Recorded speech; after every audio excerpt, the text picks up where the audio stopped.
కరీంనగర్ జిల్లా హుజూరాబాద్లో యువజన కాంగ్రెస్ నాయకుల ఆధ్వర్యంలో కవిత చిత్రపటానికి లిక్కర్ పోసి నిరసన తెలియజేశారు. తెలంగాణ బ్రాండ్ను దెబ్బతీసిన కవిత వెంటనే తెలంగాణ ప్రజలకు క్షమాపణ చెప్పి రాష్ట్రం విడిచిపెట్టి వెళ్లాలని డిమాండ్ చేశారు. అధికారం పేరుతో కేసీఆర్ కుటుంబం కోట్లు దోచుకుందని ఆరోపించారు. లిక్కర్ స్కామ్లో నేర ఆరోపణలు ఎదుర్కొన్న కవిత శాసనమండలి సభ్యత్వాన్ని రద్దు చేయాలని డిమాండ్ చేశారు.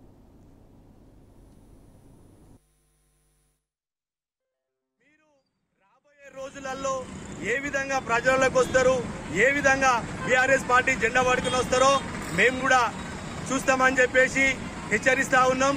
మళ్ళీ డిమాండ్ చేస్తా ఉన్నాం.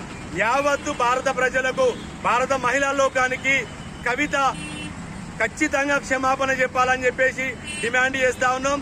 నువ్వు ఏదైతే బెయిల్ పైన వచ్చిన తర్వాత నేను మొండిని, నేను కేసీఆర్ కూతురును, నన్ను జగమొండిని చేసిరని చెప్పేసి శపథాలు చేస్తా ఉన్నావు. నీ శపథాలు మొత్తం వట్టి బూటకు శపథాలు.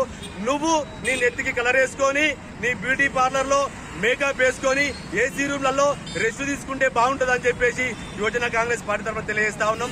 మరొకసారి ఇలాంటి తప్పుడు కూతలు కానీ తప్పు చేసినావు, తప్పు చేసి కూడా దాన్ని నేను మెప్పించుకునే విధంగా నువ్వు మాట్లాడేటువంటి భాష కూడా సరిగ్గా లేదు.